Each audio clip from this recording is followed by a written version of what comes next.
യേശുവെ സ്തുതി, യേശുവെ നന്ദി.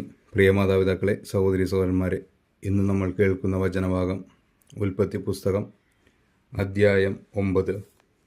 നോഹയുമായി ഉടമ്പടി. നോഹയെയും പുത്രന്മാരെയും അനുഗ്രഹിച്ചുകൊണ്ട് ദൈവം പറഞ്ഞു, സന്താനപുഷ്ടിയുണ്ടായി പെരുകി ഭൂമിയിൽ നിറയുവിൻ. സകല ജീവികൾക്കും, ഭൂമിയിലെ മൃഗങ്ങൾക്കും, ആകാശത്തിലെ പക്ഷികൾക്കും, മണ്ണിലെ ഇഴജന്തുക്കൾക്കും, വെള്ളത്തിലെ മത്സ്യങ്ങൾക്കും നിങ്ങളെ ഭയമായിരിക്കും. അവയെല്ലാം ഞാൻ നിങ്ങളെ ഏൽപ്പിച്ചിരിക്കുന്നു. ചരിക്കുന്ന ജീവികളെല്ലാം നിങ്ങൾക്ക് ആഹാരമായി തീരും. ഹരിതസസ്യങ്ങൾ നൽകിയതുപോലെ ഇവയും നിങ്ങൾക്ക് ഞാൻ തരുന്നു. എന്നാൽ ജീവനോട് കൂടിയ, അതായത് രക്തത്തോടു കൂടിയ മാംസം ഭക്ഷിക്കരുത്. ജീവരക്തത്തിന് മനുഷ്യനോടും മൃഗത്തോടും ഞാൻ കണക്ക് ചോദിക്കും. ഓരോരുത്തനോടും സഹോദരൻ്റെ ജീവന് ഞാൻ കണക്ക് ചോദിക്കും. മനുഷ്യരക്തം ചൊരിയുന്നവൻ്റെ രക്തം മനുഷ്യൻ തന്നെ ചൊരിയും. കാരണം എൻ്റെ ഛായയിലാണ് ഞാൻ മനുഷ്യനെ സൃഷ്ടിച്ചത്.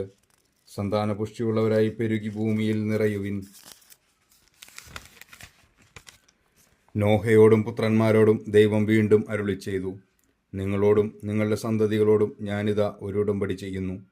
അതോടൊപ്പം നിന്റെ കൂടെ പെട്ടകത്തിൽ നിന്ന് പുറത്തു വന്ന ജീവനുള്ള സകലതിനോടും, പക്ഷികൾ, കന്നുകാലികൾ, കാട്ടുജന്തുക്കൾ എന്നിവയോടും. നിങ്ങളുമായുള്ള എൻ്റെ ഉടമ്പടി ഞാൻ ഉറപ്പിക്കുന്നു. ഇനിയൊരിക്കലും വെള്ളപ്പൊക്കം കൊണ്ട് ജീവജാലങ്ങളെല്ലാം നശിക്കാൻ ഇടവരികയില്ല. ഭൂമിയെ നശിപ്പിക്കാൻ ഇനിയൊരു വെള്ളപ്പൊക്കം ഉണ്ടാവുകയില്ല. ദൈവം തുടർന്ന് അരുളി ചെയ്തു, എല്ലാ തലമുറകൾക്കും വേണ്ടി നിങ്ങളും സകല ജീവജാലങ്ങളുമായി ഞാൻ സ്ഥാപിക്കുന്ന എൻ്റെ ഉടമ്പടിയുടെ അടയാളം ഇതാണ്. ഭൂമിയുമായുള്ള ഉടമ്പടിയുടെ അടയാളമായി മേഘങ്ങളിൽ എൻ്റെ വില്ല് ഞാൻ സ്ഥാപിക്കുന്നു.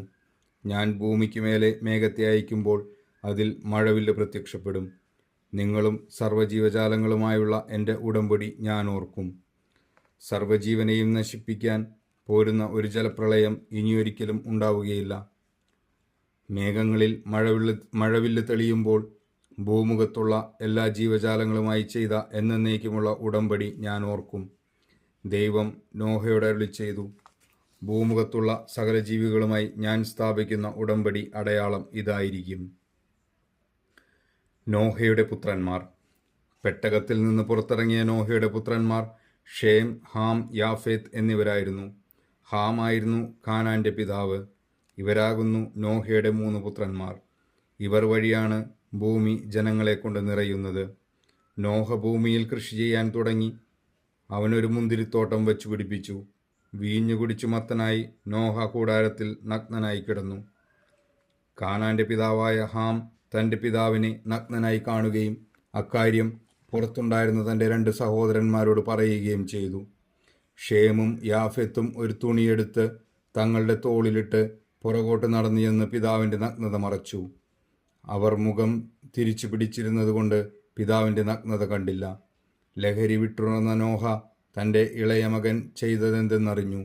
അവൻ പറഞ്ഞു, കാനാൻ ശപിക്കപ്പെടട്ടെ. അവൻ തൻ്റെ സഹോദരങ്ങൾക്ക് ഹീനമായ ദാസ്യവേല ചെയ്യുന്നവനായി തീരും. അവൻ തുടർന്ന് പറഞ്ഞു, ഷേമിൻ്റെ കർത്താവായ ദൈവം വാഴ്ത്തപ്പെട്ടവനാകട്ടെ. കാനാൻ ഷേമിൻ്റെ ദാസനായിരിക്കട്ടെ. യാഫെത്തിനെ ദൈവം പുഷ്ടിപ്പെടുത്തട്ടെ. ഷേമിൻ്റെ കൂടാരങ്ങളിൽ അവൻ പാർക്കും. കാനാൻ അവനും അടിമയായിരിക്കും. വെള്ളപ്പൊക്കത്തിന് ശേഷം നോഹ 350 വർഷം ജീവിച്ചു.